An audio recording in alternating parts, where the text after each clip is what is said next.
히브리서 말씀을 함께 살피고 있습니다. 히브리서는 말씀드린 것처럼 5장, 오늘 본문에 있는 이 5장부터 예수님의 대제사장직에 대한 설명을 하고 있습니다.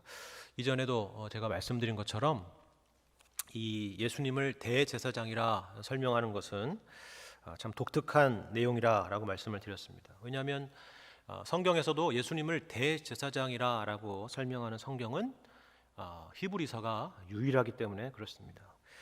히브리서에서 예수님을 대제사장으로 설명하는 이유는 여러 가지가 있겠지만 그 중에서 특별히 우리가 두 가지 사실을 기억해 볼 필요가 있습니다. 하나는 이 히브리서의 최초의 청자, 이 히브리서의 설교를 들었던 사람들, 그리고 이 히브리서의 이 말씀을 읽었던 최초의 독자들이 주로 유대인 그리스도인들일 것이라는 그런 추측에서 비롯된 것입니다. 이 부분 우리가 히브리서를 쭉 읽다 보면 쉽게 추측해 볼 수 있는 그런 내용이죠. 유대인들 전통에 있어서는 익숙한 그런 내용들, 그런 표현들이 많이 등장합니다. 그 대표적인 것이 말씀드린 것처럼 제사에 대한 것입니다. 당시 이방인들이나 우리에게는 익숙하지 않은 그런 내용들이지만 당시 유대인들에게는 너무나도 익숙하고 또 일상적인 그런 내용들이죠. 하지만 그렇다고 해서 그들에게 어떤 기독교 신앙을 정말 더 잘 설명하고 더 잘 납득하게 하기 위해서 그들에게 이런 익숙한 내용을 근거로 설명하고 또 그 말씀을 전하고 있는 것만은 아닙니다. 도리어 그 반대입니다. 말씀드린 것처럼 그들은 유대 공동체에 오랫동안 몸담고 있었던 그런 사람들입니다. 그러다 보니까 예수를 처음 믿었던 때와는 달리 그들에게 시간이 점점 지나면서 처음 믿었을 때 그 기쁨이나 감격이나 그런 은혜들이 식어져 가고 도리어 바깥으로부터 오는 그런 외부의 고난이나 핍박들이 점차 닥치게 되자 그들에겐 옛날 생각이 났던 것입니다. 마치 관성과 같은 것이죠. 이게 맞는가? 내가 가진 이 신앙이 정말 제대로 된 것인가? 내가 지금 제대로 가고 있는 것이 맞는가?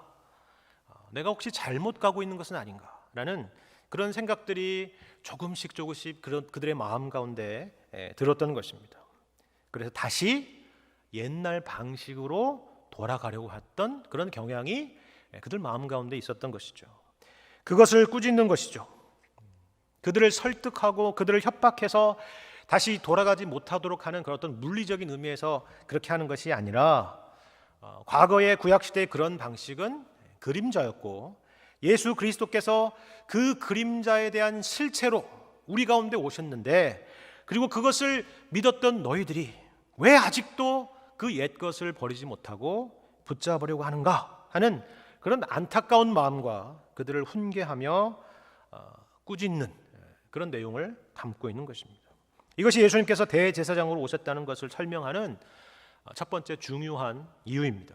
구체적으로 말씀드리자면 이런 것이죠. 우리가 지난 시간에 5장 말씀을 통해서 살폈지만 이 아론 계열의 대제사장은 하나님께서 특별히 세우셔서 그 일을 감당했던 제사장인 것은 사실이지만 그 자신도 부패한 인간으로서 연약함과 죄성을 지니고 있어서 어떻게 했다고요? 자신을 위해서도 속죄의 제를 드려야 되는 그런 존재였던 것입니다. 또 그 직분을 영원토록 수행할 수도 없었죠. 계속해서 대대로 그 일을 누군가 그 후대에 계승해서 해야만 했던 그런 일이었습니다. 다시 말해서 구약의 대제사장직이라는 것은 그 자체로 완전한 직분이 아니라 불완전한 것이었고 오히려 장차 있을 완전한 것을 내다보는 직분이었다는 것입니다. 그것이 히브리서 5장 6절에서 이 시편 110편 말씀을 인용하는 이유였습니다. 그리고 그 예언대로 마침내 대제사장이 우리 가운데 오셨는데 그분이 바로 예수 그리스도라 하는 것입니다. 그분은 아론과 같이 하나님의 임명을 받으셨고 또 짐승의 피가 아니라 흠없는 죄 없는 인간으로서 자신을 하나님께 단번에 온전히 드리신 영원한 제물이요 또 대제사장이라 하는 것입니다. 우리가 히브리서 10장의 말씀을 보시면 이 부분을 너무나도 분명하고 명확하게 이렇게 말씀하고 있는 것을 우리가 볼 수가 있습니다. 우리 히브리서 10장 10절 이하의 말씀을 함께 보겠습니다. 이 뜻을 따라 예수 그리스도의 몸을 단번에 들이심으로 말미암아 우리가 거룩함을 얻었노라.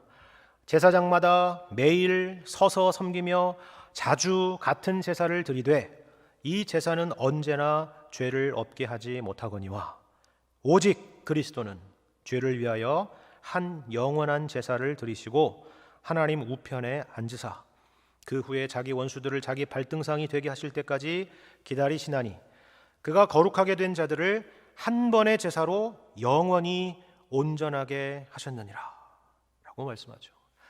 그렇기 때문에 다시 과거로 옛것으로 돌아가려고 하지 말고 우리의 대제사장 되신 예수 그리스도를 믿음으로 바라봐야 된다라고 권면하는 것입니다.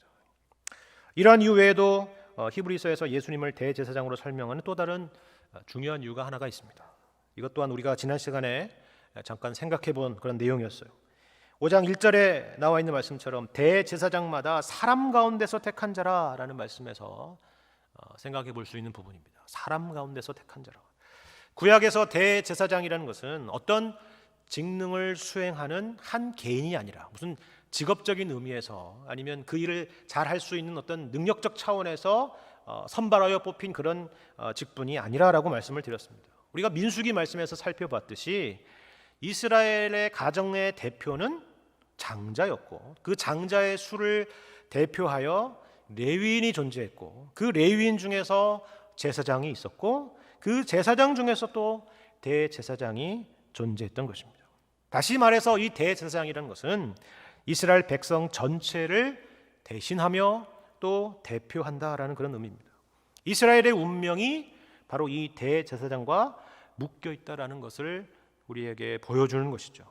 이것을 보여주는 가장 대표적인 예가 이것이라 말씀을 드렸습니다. 대제사장은 1년에 딱 한 번 대속죄일에 지성소에 들어가게 되는데 이곳에서 이스라엘 백성 전체의 죄를 속죄하는 일을 하게 됩니다. 그리고 이것이 하나님께 만일 받아들여지게 되면 하나님이 그것을 받아들이신다면 그것은 지성소에 들어갔던 그 대제사장 한 명만이 아니라 이스라엘 전체의 속죄가 되는 것이죠. 이러한 의미로 대제사장은 어떤 개인으로 존재하는 것이 아니라 이스라엘 백성들과 연합된 존재로 공동체 가운데 있다 하는 것입니다. 히브리서에서 예수님의 대제사장직을 설명하는 중요한 이유 중에 하나가 바로 여기에 있는 것입니다. 그렇기 때문에 바로 그분의 것이 우리의 것이다 라는 이야기를 하려는 것입니다. 예를 들면 어떤 것이 있습니까? 예수님께서 우리에게 주신 생명, 예수님께서 우리에게 주신 구원, 영생, 복과 은혜, 그런 것이 예수님의 것만이 아니라 대제사장이신 예수님의 것만이 아니라 우리의 것이기도 하다라는 것입니다. 그리고 이런 것들은 우리가 노력해서 얻은 것이 아니라 우리의 공로로서 얻은 것이 아니라 십자가에서 이루신 구원으로, 십자가에서 이루신 승리로 말미암아 우리에게 값없이 허락된 것이라는 것을 우리는 잘 알고 있죠. 물론 이런 것들은 말씀드린 생명이랄지 영생이랄지 구원의 은혜랄지 이런 것들은 워낙 우리가 지금 경험하는 현재의 모습과는 거리가 먼 것들이라서 이해가 안 되고 또 믿기지 않을 수는 있습니다.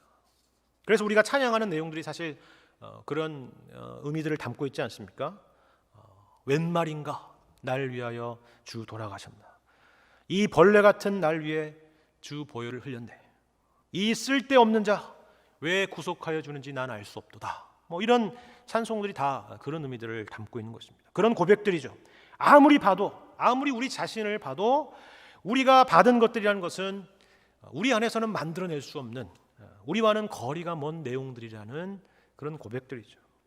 하지만 이런 은혜들이 우리에게 그리스도 안에서 허락되었다라는 것에 대해서는 불만이 없죠. 이의가 없습니다. 그래서 우리는 이 모든 것들을 믿음으로 그리고 감사로 은혜로 받아들이는 것입니다. 그런데 역시 예수님 안에 있는 것인데 우리의 것으로 쉽게 받아들이지 않고 거부하고 주저하는 것들은 따로 있습니다. 어떤 것들이 있습니까?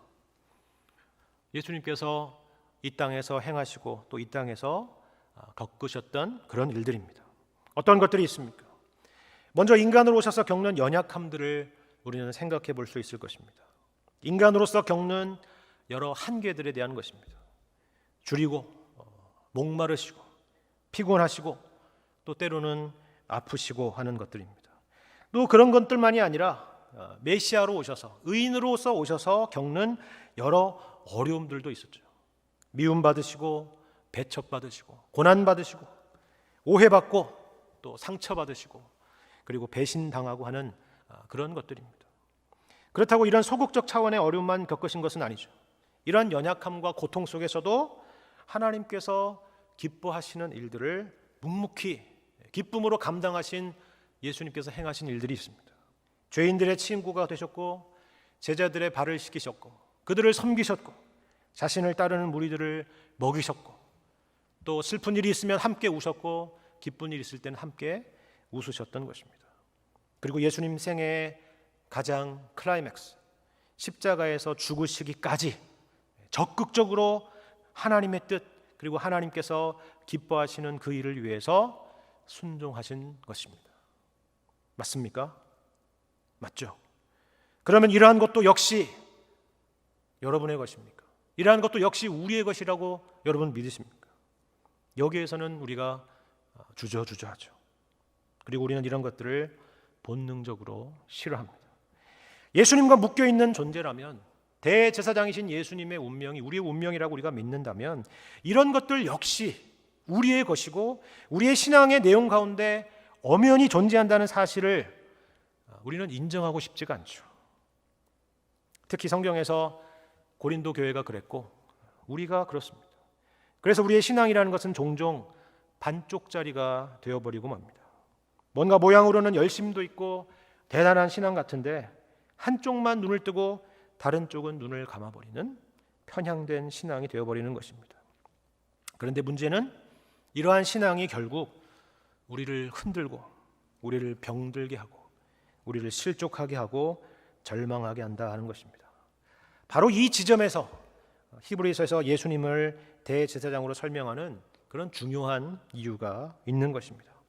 예수님을 대제사장으로 설명해서 그들에게 지금 그들이 겪고 있는 현실이라는 것이 예수 안에 있는 자에게 지극히 정상적인 것이고 바로 가고 있다는 것을 그들에게 설명하고 납득시키고 나아가서 그들을 일으켜서 그 믿음의 길을 힘있게 걷게 하려는 그런 의도가 담겨 있는 것입니다.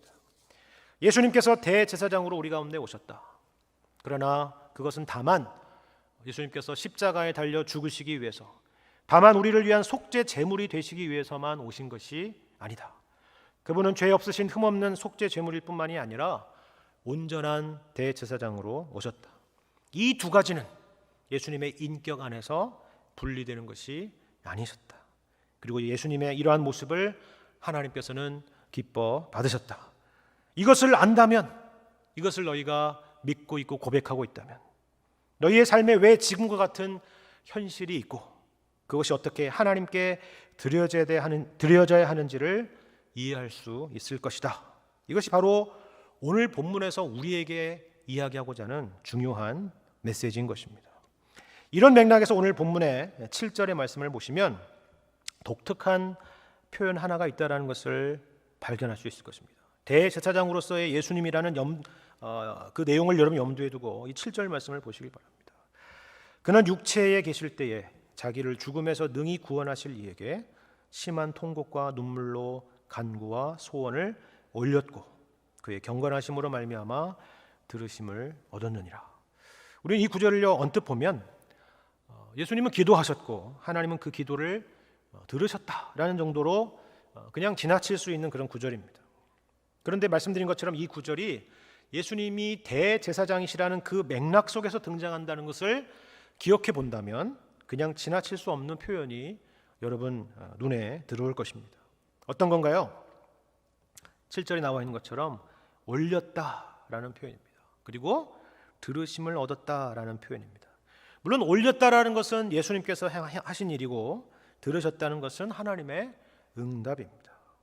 그런데 여기 올렸다라는 이 표현은요, 주로 제사의식에서 사용되는 표현입니다.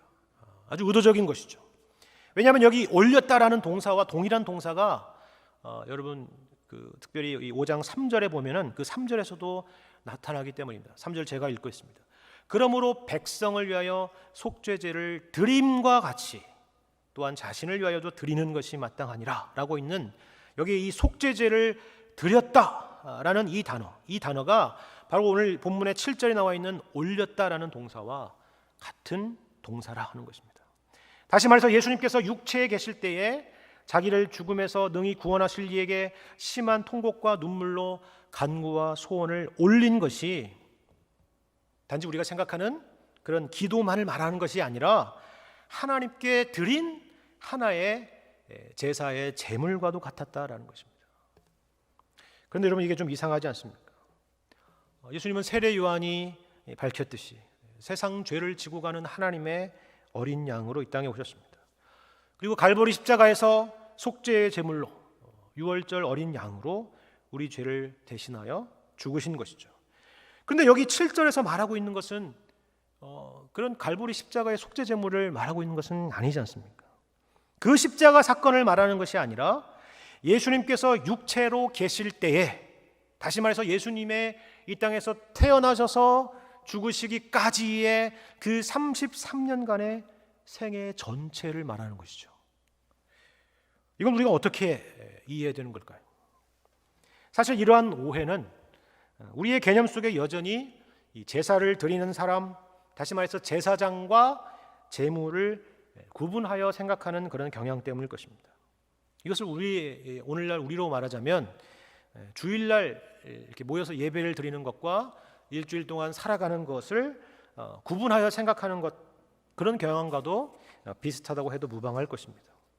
그런데 여러분이 특별히 구약 성경에서 제사와 관련된 말씀을 기억하신다면, 그런 말씀들을 읽어보신다면 이 제사를 드리는 제사장과 제물과는 따로 떨어진 내용이 아니라는 것을 얼마든지 금방 발견하게 될 것입니다. 하나님께서는 제사에 드려지는 제물의 자격, 이런 것에 대해서도 엄격하게 말씀하고 있지만 동시에 그 제물을 들고 나아오는 제사장 혹은 예배자에 대해서도 역시나 엄격한 내용들을 요구하시는 것을 볼 수가 있습니다. 그리고 그 둘 중에 어느 하나라도 잘못된 것이 있다면, 흠이 있다면 그 제사는 받아들여지지 않는다라는 것을 우리는 잘 알고 있습니다. 예를 들면 이런 것입니다. 우리 말라기 1장 말씀을 보시면 하나님께서 이렇게 분노하시는 내용을 볼 수가 있습니다. 무엇에 대한 분노인지 여러분 보시길 바랍니다. 말라기서 1장 8절 이하의 말씀입니다. 만군의 여호와가 이르노라, 너희가 눈먼 희생 제물을 바치는 것이 어찌 악하지 아니하며 저는 것 병든 것을 드리는 것이 어찌 악하지 아니하냐. 이제 그것을 너희 총독에게 드려보라. 그가 너를 기뻐하겠으며 너를 받아주겠느냐. 만군의 여호와가 이르노라, 너희는 나 하나님께 은혜를 구하면서 우리를 불쌍히 여기소서 하여보라. 너희가 이같이 행하였으니 내가 너희 중 하나인들을 받겠느냐. 만군의 여호와가 이르노라, 너희가 내 제단 위에 헛되이 불사르지 못하게 하기 위하여 너희 중에 성전문을 닫을 자가 있었으면 좋겠도다. 내가 너희를 기뻐하지 아니하며 너희가 손으로 드리는 것을 받지도 아니하리라 말씀합니다. 어떤 내용이죠? 이스라엘 백성들이 드린 제물에 대해서 하나님께서 문제를 삼고 있는 말씀입니다. 무엇을 드렸습니까? 눈먼 희생 제물, 저는 것, 병든 것을 가지고 나왔습니다. 그런데 그 반대의 경우도 마찬가지입니다. 우리가 잘 아는 우리 시편 51편 말씀 함께 보겠습니다. 시편 51편 16절 17절 말씀을 제가 읽겠습니다. 주께서는 제사를 기뻐하지 아니하시나니 그렇지 아니하면 내가 드렸을 것이라. 주는 번제를 기뻐하지 아니하시나이다. 하나님께서 구하시는 제사는 상한 심령이라. 하나님이여 상하고 통회하는 마음을 주께서 멸시하지 아니하시리이다. 유명한 시편이죠. 누구의 시편이냐 하면 다윗의 시편이고, 다윗이 밧세바를 범한 그 밧세바 사건 이후에 기록한 시편이라는 그런 표제가 달려있는 시편입니다. 당시 다윗은 직접 전장에 나가도 되지 않을 만큼 대단한 군사력을 가지고 있었고 대단한 정치적인 안정을 구가하고 있었다는 것을 우리가 알 수가 있습니다. 왜냐하면 고대에는 이 군대를 이끌고 나가는 것이 굉장히 두려운 일이었습니다. 왜냐하면 그가 돌아와서 얼마든지 이 정권을 전복하고 쿠데타를 일으킬 수도 있는 것이기 때문에 그렇습니다. 그러나 다윗은 궁궐에 있고 다윗의 군대들이 전장에 나갔습니다. 그만큼 대단한 권력과 그리고 정치적인 안정을 갖고 있었다는 것을 보여주죠. 그리고 이 사건에서 보듯이 뻔히 남의 아내라는 것을 알면서도 자기 마음대로 그 아내를 취할 만큼 엄청난 권력을 쥐고 있었다는 것도 우리는 간접적으로 알고 있는 것입니다. 그렇기 때문에 그런 대단한 권력자요, 재력가요, 힘을 가진 사람이라면 자신이 범한 죄를 씻기 위해서 재물을 준비해야 된다면 얼마든지 가장 최고의 짐승으로 그 수도 헤아릴 수 없을 정도의 재물을 준비할 수도 있었던 사람이었죠. 그러나 다윗은 알고 있었습니다. 재물이 하나님을 기만할 수 없다는 것을 다윗은 충분히 알고 있었습니다. 그 재물을 드리는 사람이 문제가 있는 사람이라면 그 제사는 받아들여질 수 없다는 것을 너무나도 잘 알고 있었던 것입니다. 그 고백이 바로 이와 같은 고백인 것입니다. 우리 마지막으로 하나만 더 볼까요? 이 두 가지가 제사를 드리는 사람과 제물과 이 두 가지가 어떻게 결합되어 있는지를 보여주는 중요한 본문의 말씀입니다. 우리 창세기 4장 2절 이하의 말씀 다시 한번 보겠습니다. 창세기 4장 2절 이하의 말씀 제가 읽겠습니다. 그가 또 가인의 아우 아벨을 낳았는데, 그는 아담이죠. 아담이 또 가인의 아우 아벨을 낳았는데 아벨은 양치는 자였고 가인은 농사하는 자였더라. 세월이 지난 후에 가인은 땅의 소산으로 제물을 삼아 여호와께 드렸고 아벨은 자기도 양의 첫 새끼와 그 기름으로 드렸더니 여호와께서 아벨과 그의 제물은 받으셨으나 가인과 그의 제물은 받지 아니하신지라. 가인이 몹시 분하여 안색이 변하니 라고 말씀하고 있습니다. 우리가 알다시피 인류의 최초의 제사의 내용입니다. 가인과 아벨의 제사죠. 그런데 이 사건은 여러분 알다시피 제사에 대한 아주 구체적인 규례들이 등장하는 모세의 율법이 등장하기 이전에 있었던 사건입니다. 당연히 그렇죠. 아담의 후손이니까, 아담의 그 아들들이니까 그렇습니다. 그렇기 때문에 우리는 이 제사의 구체적인 내용이랄지 성격에 대해서는 자세히 알지 못합니다. 다만 우리가 여기서 확인할 수 있는 중요한 내용은 하나님이 어떤 것은 받으시고 또 어떤 것은 받지 않으셨다라는 그런 것에서 이 제사라는 것의 본질이 하나님을 기쁘시게 하는 것이라는 것을 우리가 확인할 수가 있습니다. 다시 말해서 여기서는 하나님께 드리는 제물은 동물이어야 되느냐 아니면 무슨 곡물이어야 되느냐라는 그런 차원의 제물이 무엇이어야만 하느냐가 핵심이 아니라 하는 것입니다. 그렇기 때문에 가인은 농사하는 사람이었기 때문에 땅의 소산으로 드리는 것이 자연스럽고 아벨은 양치는 자였기 때문에 양으로 드리는 것은 지극히 자연스러운 것이었을 것입니다. 이런 맥락에서 여기서 제사라는 것은 제물의 어떤 것을 넘어서 말 그대로 그들의 일상의 삶을 어떻게 하나님께 드려지며 살았는지를 보여주는 것이라고 말할 수도 있을 것입니다. 그래서 우리가 이 말씀을 읽으면서 눈에 띄는 표현이 무엇입니까? 여호와께서 아벨과 그의 제물은 받으셨으나 가인과 그의 제물은 받지 않으셨다 하는 것이죠. 제물과 그 제물을 드리는 사람, 제물과 그의 삶이 하나님 앞에서 따로따로 구별되어 받아들여지는 것이 아니라 하는 것입니다. 이것은 언제나 말씀드린 것처럼 성경에서 강조하고 있는 그런 내용입니다. 이제 다시 본문으로 돌아와서 생각해 보자면 이제 여러분 이 7절의 말씀의 의미가 조금은 더 이해가 될 수 있으리라 생각이 됩니다. 이것은 단지 예수님의 어떤 기도의 생활, 기도에 대한 그런 이야기가 아니라 성육신하신 예수님의 생애 전반에 대한 것입니다.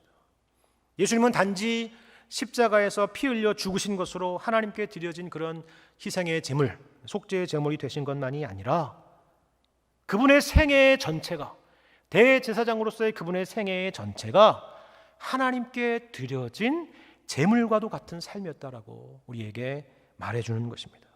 그 삶이 바로 그분의 기도로 표현되고 있는 것입니다.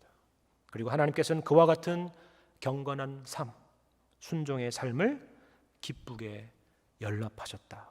들으심을 얻으셨다라는 것이 바로 그러한 의미인 것입니다. 여러분 이해가 되십니까? 그렇다면 이것이 우리에게는 어떤 의미가 있습니까? 흥미로운 것은 신약 성경 곳곳에 우리가 하나님께 드릴 제사가 있다라고 말하고 있습니다. 제가 흥미롭다라고 말하는 이유는 우리가 알다시피 그리고 히브리서에서 특별히 강조하듯이 이제는 더 이상 속죄의 제사나 희생의 제사가 필요 없다고 말하기 때문에 그렇습니다. 예수님께서 영원한 속죄의 제물이 되셨고 이 모든 것을 단번에 완성하셨기 때문에 그렇습니다. 그렇다면 무슨 제사입니까? 우리에게 남은 제사라는 것은 과연 어떤 것입니까? 우리에게 계속되어야 될 제사라는 것은 과연 어떤 것입니까? 그것에 대해서 이 동일한 히브리서 13장 15절 16절에는 이렇게 말씀하고 있는 것을 여러분이 주목해 보실 필요가 있습니다. 히브리서 13장 15절 16절에 우리가 드릴 제사가 이런 것이라고 우리에게 말씀하고 있습니다. 그러므로 우리는 예수로 말미암아 항상 찬송의 제사를 하나님께 드리자.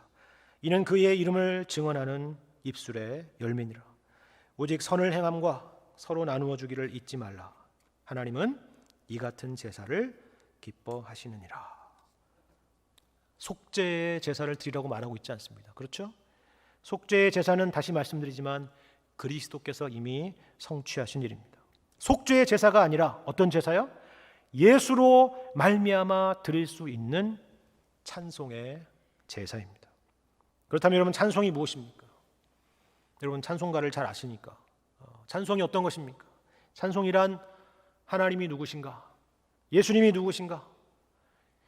하나님께서 예수 그리스도를 보내셔서 우리 가운데 행하셨던 일이 무엇인가? 지금도 우리 가운데 행하시는 일이 무엇인가? 그리고 앞으로 우리 가운데 행하실 일들이 무엇인가? 라는 것들을 고백하는 것이 찬송입니다. 이 내용들의 곡조를 입히면 찬송가가 되는 것이죠. 마찬가지로 이러한 내용들에 여러분의 삶을 입힌다면 그것은 뭐가 되겠습니까? 방금 읽은 16절의 말씀처럼 그 이름을 증언하는 입술의 열매가 되는 것입니다. 그렇다면 구체적으로 어떤 것입니까? 이어서 16절에 나와 있는 말씀처럼 선을 행함과 서로 나누어 주는 것과 같은 것입니다. 여기서 선을 행한다, 서로 나누어 준다 이러니까 이게 무슨 어떤 도덕적인 차원이나 윤리적인 차원이나 무슨 구제를 하라는 어떤 그런 의미로 이해할 수도 있지만 그런 의미가 아닙니다. 예수 믿는 사람은 착한 사람이 되어야 된다, 그런 차원에서 이야기하는 것도 아닙니다. 인생의 내용이, 우리의 삶의 내용이 우리 자신을 향하지 않고 하나님을 향하고 그리고 다른 사람을 향하는 것, 다시 말해서 하나님을 사랑하고 이웃을 사랑하는 것, 바로 그것입니다. 이것은 한마디로 말하면 예수님의 생애라고 말할 수 있는 것이죠. 오늘 말씀에서 본 것처럼 자신을 대속물로 드리셨을 뿐만이 아니라 이 땅에서 육체로 계실 때의 생애 전체를 하나님이 원하시고 기뻐하시는 일을 위해서 온전히 드려진 삶, 우리가 잘 아는 말씀, 인자가 온 것은 섬김을 받으려 함이 아니라 도리어 섬기려 하고 자기 목숨을 많은 사람의 대속물로 주려 함이니라. 바로 그와 같은 삶입니다. 그런데 이런 제사를 언제 드리자고요? 항상입니다. 항상, 어느 때나 예수로 말미암아 항상 찬송의 제사를 하나님께 드리자. 기쁠 때나 슬플 때나, 넉넉할 때나 가난할 때나, 건강할 때나 아플 때나, 평안할 때나 어려울 때나, 잘 나갈 때나 실패했을 때나 항상 예수로 말미암아 이 찬송의 제사를 주님이 우리 가운데 베푸신 일을 지금도 우리 가운데 행하시고 있는 일을 증거하고 고백하고 찬송하고 그렇게 살아내자 하는 것입니다. 이것이 바로 그 이름을 증언하는 입술의 열매요, 하나님이 기뻐하시는 제사라 하는 것입니다. 그런데 말은 거창하고 멋있는데 이것은 정말 쉽지 않은 일이라는 것을 우리는 너무나도 잘 알죠. 차라리 찬송가를 100번 부르라 그러면 그런 것은 잘하겠는데, 쉽겠는데 그 고백을 우리의 삶 가운데서 녹아내서 그 삶을 우리의 삶 가운데 그것을 녹여내라는 것은 정말 우리에게 자신이 없는 일입니다. 하나님의 이름을 위해서, 주님이 기뻐하시는 일을 위해서 상대방이 지는 것이 아니라 내가 져야 되고, 내가 자존심 상해야 되고, 내가 희생해야 되고, 내가 참아야 되는 일이기 때문에 그렇습니다. 이게 쉽지 않은 일이라는 것을 우리에게 말해주는 것입니다. 그래서 오늘 본문은 우리에게 말씀하는 것입니다. 누가 쉽다고 했습니까? 예수님은 쉬었다고 말합니까? 예수님이 육체로 계실 때 그런 하나님의 기쁨이 되기 위해서 살아가셨던 그 걸음들이 쉬었다고 말하고 있습니까? 그렇지 않습니다. 여러분 7절을 다시 보시기 바랍니다. 어떻다고요? 그는 육체에 계실 때에 자기를 죽음에서 능히 구원하실 이에게 심한 통곡과 눈물로 간구와 소원을 올렸고 그의 경건하심으로 말미암아 들으심을 얻었느니라. 이것이 예수님의 생애였던 것입니다. 우리는 복음서에서 보여지는 것이나 예수님의 생애를 다루는 그런 영화에서만 주로 예수님의 모습을 보니까 예수님께서 체포되셔서 또 십자가를 지시기 전까지는 예수님의 생애는 그저 큰 어려움 없이 행복하게 지내셨을 것이다 라고 생각하곤 합니다. 하지만 이 7절에 오늘 본문의 7절의 말씀은 그런 우리의 생각을 여지없이 깨트리고 있죠. 예수님이 육체에 계실 때 우리와 같은 인간의 몸으로 연약함 가운데 계실 때에 그분의 생애를 설명하는 하나의 표현이 바로 이것인 것입니다. 심한 통곡과 눈물로 간구와 소원을 올린 삶. 하나님의 뜻에 순종하기 위해서, 우리에게 구원과 생명과 복을 주시기 위해서, 하나님이 허락하신 십자가를 감내하시기 위해서 항상 하나님께 나아가며 하나님의 도우심과 은혜를 구하며 사셨던 것입니다. 그리고 하나님은 이러한 예수님의 기도를 들으시고 그리고 예수님의 삶을 받으셨다 하는 것입니다. 이분이 바로 우리의 대제사장 예수 그리스도이십니다. 이 말은 다시 말씀드리지만 예수님의 것이 우리의 것이요, 예수님이 걸어가신 길이 바로 우리의 길이라는 말입니다. 또한 주님의 기도가 우리의 기도가 되어야 되고 주님의 삶이 우리의 삶이 되어야 된다 하는 것입니다. 어렵고 힘든 하루하루의 삶 속에서 포기하지 마시고 우리의 길을 걸어가신 대제사장이신 예수님을 바라보시고 하나님께 항상 엎드리시기를 바랍니다. 때를 따라 도우시는 은혜의 보좌 앞에 항상 나아가시기를 바랍니다. 앞서가신 예수님, 주께서 우리의 연약함과 함께 하시고 또 이길 힘을 주시고 또 마침내 승리하게 하실 것입니다. 이 믿음을 항상 굳건하게 하시고 예수님의 것을 우리의 것으로 삼아 하나님께서 우리에게 허락하신 이 현실 속에서 예수로 말미암아 항상 찬송의 제사를 드리심으로 주님의 기쁨이 되시는 여러분과 저의 삶이 되시기를 주님의 이름으로 간절히 축원합니다.